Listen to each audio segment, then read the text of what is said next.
Welcome to my guide for how I make kombucha. Kombucha is an amazing beverage I was introduced to years ago whenever one of my awesome teachers at college said, "Hey, do you know about kombucha? This is all I heard about it. I like drinking it." I said, he's like, "Oh, I got a SCOBY. Let me give it to you." And he gave me the SCOBY, and ever since then I've been off to the races. Whenever I make kombucha, especially for people who know about it, they love it. There's different ways to go about getting the flavor notes, the flavor texture that you want, whether it's carbonated or not. By the end, you can ferment it once and then add different juices of fruits, and then leave it like that to get it more carbonated. I usually don't do that. I just make it easy, simple. I like to get as much kombucha as possible, as quick as possible, and cycle on to the next batch. So here are my rules for making kombucha. All you need is water. I'm using an electric teapot here. Hot water. You can obviously use a stove. Here is, for example, what I've been using. It's just a French press. I love it because, as opposed to using tea bags, a lot of tea bags, the bags have bleach in it. They're chlorinated. If the tea bag is white, that means it's a chlorinated tea bag. Now, at first, I didn't care. I drank tons of tea out of tea bags. But then, after a while, you kind of notice this film on top. If you're steeping for a long time, that develops, especially if it's in like one of these cups. If it's in, like, say, what people usually take out coffee with. These cups have a film of plastic on the inside. So plastic, when it heats up, the plastic compounds go into the liquid. So if you're, say, getting a hot cup of water from, Starbucks or any takeout coffee spot, you ask them for a hot cup of water, they'll give you it. But watch, already the plastic and the other things in the cup is starting to melt in. You put a tea bag that is white into it, and now the chlorine's coming out. So now you got a chlorinated plastic compound filled beverage. And of course you're drinking tea, whether it be green tea, black tea, jasmine tea, whatever. And there's a lot of good benefits to it, but you're also taking in benign compounds, what I call alien compounds, into your body. That's not cool. You want to get the best benefit out of it. So if I recommend, if you're doing, if you want to do hot water on the go, just get you a reusable cup. It really won't have those problems. And if you want to do tea bags, get non-filtered tea bags. The same thing is with like making coffee. If you use filters that are white, they have chlorine in them. So bleach, trace amounts of bleach are getting into your food. Now, already trace amounts of bleach and who knows other compounds are getting into you through the water system, through life, through eating processed foods. So, take it as you will. Maybe having your system used to having to digest compounds like that might not be a bad thing, right? Because your body will adapt to it. However, I just like to limit it. So you can use tea bags or you can use this, okay? So you heat up the water. Actually, I'll heat this up. And then you put it into here. Okay. So the nice part about kombucha is it has all the benefits of whatever tea you're using.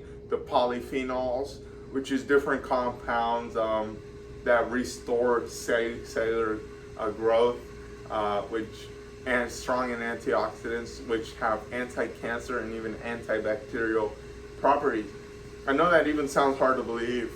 I used to sell products that were really beneficial for the body, and I would say sometimes, yeah, this is good against cancer, until one time I did it at a farmer's market, and these people reported me to the farm market director.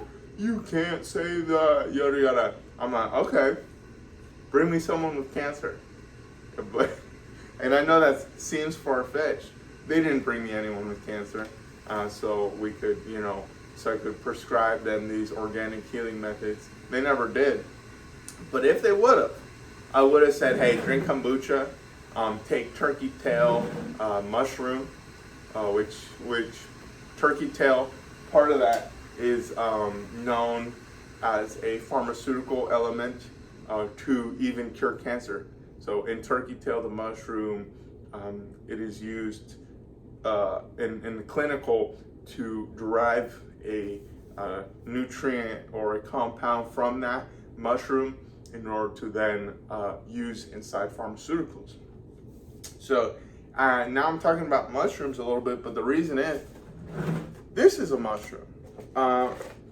It kind of, I won't call it a parasitic relationship, but just a symbiotic relationship.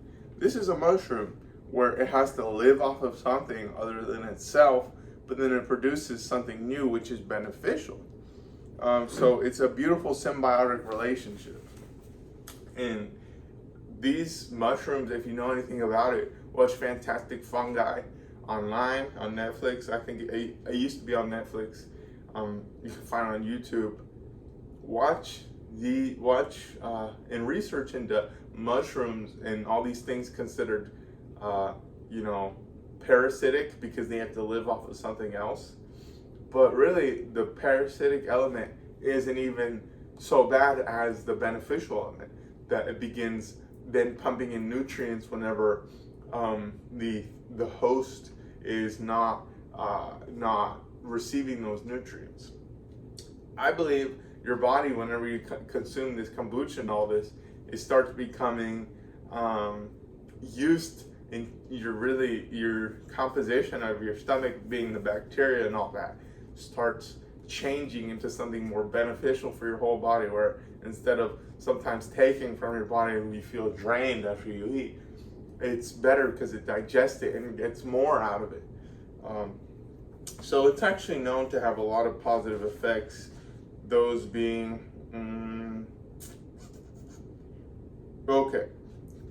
this can even fight E. coli and salmonella. I'm gonna tell you a personal story. I accidentally ate some undercooked pork. I don't blame anyone, it was my fault. I undercooked it. I don't really eat pork, and now I certainly don't eat pork after this incident. And the reason being is, I just believe there's cleaner things you could eat, like from like a physical, biological, like chicken and meat. I'll eat that. It's just naturally a little bit more cleaner. For me, even digesting the pork, it kind of just makes me feel weird. It makes me feel kind of tired and sluggish. So now I just don't eat it. Even though I had no problem with it, but in my health journey, I've just kind of cut it out. So the point is, I did eat pork, and it was a little undercooked, and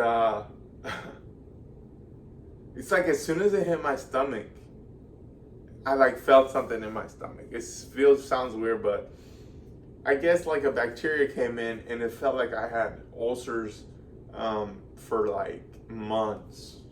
And I tried all sorts of stuff. I even tried store-bought kombucha. Really, really good store-bought kombucha. It says here it has over 9 billion living probiotics. But I tried this for months. I tried all sorts of things. Eating raw garlic. I tried antibiotics. I tried ivermectin. I tried all sorts of stuff. Nothing worked. And this feeling within my stomach and digestion system, it had me feeling like something was moving around in my body. I know that sounds crazy. That's how it had me feeling. Like literally. I thought it was terrible. Like I was like praying. I was like, Spirit, stop, But I guess it was just disgusting. It was terrible. I had eaten some sort of bacteria. And I researched and I thought, well, maybe if it's E. coli, if it's salmonella or something like that.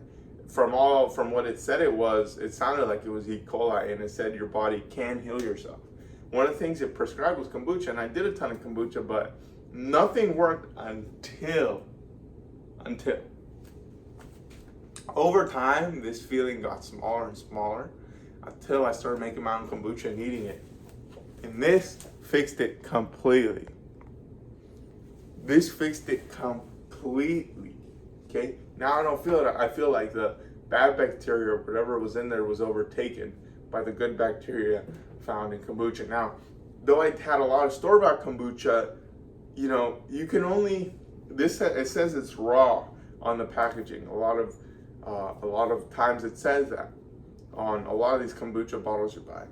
However, how raw can it really be if you're transporting it? You have a shelf life on it. How raw can you really? Okay, so there's health and safety standards when distributing packaged, ready to drink beverages and foods. So it can't have everything. I'm sure there's some level of pasteurization or some level of increasing the shelf life by taking out certain bacteria. So I'm not trying to say they took out bacteria or pasteurized it. Perhaps they didn't, or maybe they used a different method I don't know about. But all I'm saying is, whenever I made my stuff, it was way better for me. Way better for me. Okay, way better. Like, this cured what I was going through. Okay, and that's an amazing story. Like, that in itself is a miracle. Thank you, kombucha. Thank you, God, for bringing kombucha. So it healed me of whatever that bacteria was. I'm sure it can heal you if you have all sorts of weird stomach issues. So it has all the benefits of tea, which is amazing. Antioxidant effect, cognitive effect. In Asia, they drink a lot of tea, and they live a long time. They have good skin, limited health issues. Cognitive systems are well in place, like balance. Whenever I switched from coffee to tea, my life changed. I'm telling you, my life changed. Instead of my energy being like, woo, right? Which I still drink coffee, I love coffee.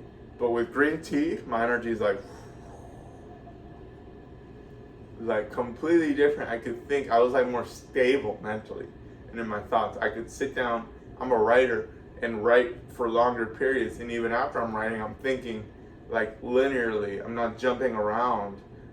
Coffee can sometimes get you unfocused in the way that you're thinking about all sorts of stuff. Green tea is more of a linear focus. I love green tea specifically. That's what I'm using. And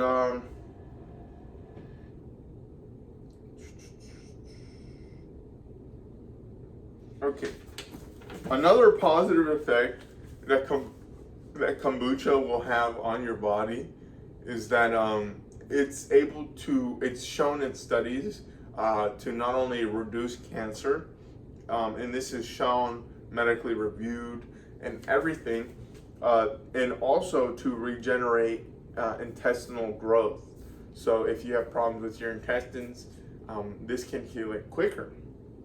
Kombucha can go into your biome of your human body, of your gut, completely change it.